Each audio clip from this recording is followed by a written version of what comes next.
श्री कृष्ण गोविंद हरे मुरारी, हे नाथ नारायण वासुदेवा।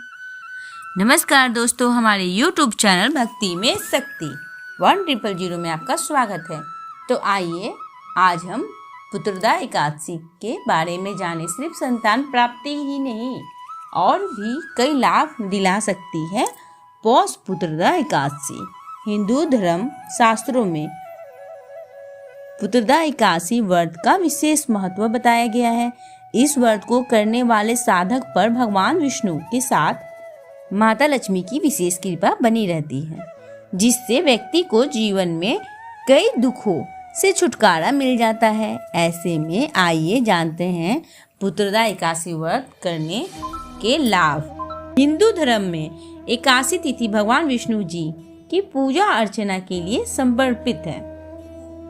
एक साल में 2 बार पुत्रदा एकादशी व्रत किया जाता है। पहला व्रत पौष माह की शुक्ल पक्ष की एकादशी को किया जाता है, तो वहीं दूसरा व्रत सावन माह के शुक्ल पक्ष की एकादशी को किया जाता है। इस व्रत को करने से व्यक्ति के कई तरह के अद्भुत लाभ मिल सकते हैं। आइए जानते हैं उनके विषय में। साथ ही जानते हैं पौष पुत्रदा एकादशी के शुभ मुहूर्त। पंचांग के अनुसार पौष माह के शुक्ल पक्ष की एकादशी तिथि की शुरुआत 20 जनवरी 2024 शाम 7:26 पर होगी। वहीं इसका समापन रात्रि 21 जनवरी 7:26 पर होगा। ऐसे में उदया तिथि के अनुसार पौष पुत्रदा एकादशी 21 जनवरी रविवार के दिन मनाई जाएगी। साथ ही 22 जनवरी सोमवार के दिन पुत्रदा एकादशी व्रत का पारण किया जाएगा। पुराणों और महाभारत के पौष पुत्रदा एकादशी का महत्व बताया गया है। भगवान श्री कृष्ण ने धर्मराज युधिष्ठिर को बताया था कि पौष महीने की पुत्रदा एकादशी व्रत करने से संतान सुख की प्राप्ति होती है। साथ ही इस व्रत को करने से साथ ही दाम्पत्य जीवन में खुशहाल पूर्वक बना रहता है। विष्णु जी की कृपा से व्यक्ति को सुख समृद्धि की प्राप्ति हो सकती है। यह भी माना जाता है कि पौष पुत्रदा एकादशी व्रत करने वाले साधक के लिए मोक्ष के द्वार खुल जाते हैं। विष्णु जी की समर्पित एकादशी व्रत रखने से व्यक्ति के पापों का भी नाश हो जाता है। तो आइए इससे जुड़ी हुई कहानी सुने। पुत्रदा एकादशी व्रत की कथा। बहुत समय पहले भद्रावती नगर में सुकेतु नामक राजा राज्य करते थे। उनकी पत्नी का नाम सेवैया था। शादी के कई वर्ष हो जाने के पश्चात भी उनकी कोई संतान नहीं थी, जिसके कारण वे दोनों पति पत्नी बहुत दुखी रहते थे।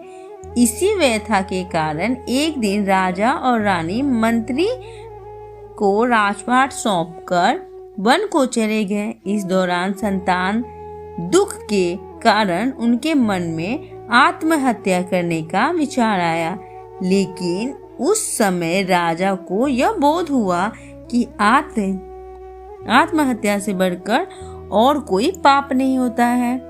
वहीं पर अचानक उन्हें वेद पाठ के स्वर सुनाई दिए। जिस दिशा से वेद पाठ की ध्वनि आ रही थी, वे उसी दिशा की ओर बढ़ते चले गए। जब वे साधुओं के पास पहुंचे तो उन्होंने अपनी सारी व्यथा उन्हें सुनाई, जिसके बाद साधुओं ने उन्हें पौष पुत्रदा एकादशी व्रत के महत्व को समझाया। इसके बाद दोनों पति पत्नी ने पूरी निष्ठा और नियम के साथ पौत्र पुत्रदा एकादशी का व्रत किया। इस व्रत के लाभ और प्रभाव से उन्हें संतान की प्राप्ति हुई, इसलिए निसंतान दंपतियों के लिए यह व्रत बहुत ही शुभ माना गया है। इस दिन पूरे विधि विधान और सच्चे हृदय से भगवान विष्णु का पूजन करने से सभी सुखों की प्राप्ति होती है। यह व्रत मुख्य रूप से संतान प्राप्ति के लिए ही किया जाता है। इस दिन व्रत और पूजा के साथ पौष पुत्रदा एकादशी की कथा सुननी बहुत जरूरी है। पौष पुत्रदा एकादशी की व्रत कथा पढ़ने श्रवण करने से व्यक्ति को संतान की प्राप्ति के साथ सभी सुखों की प्राप्ति होती है। हमारे YouTube चैनल को लाइक करें, सब्सक्राइब करें, नीचे जो बेल आइकन है उसको जरूर दबाएं ताकि हमारा नोटिफिकेशन सबसे पहले आपके पास आए।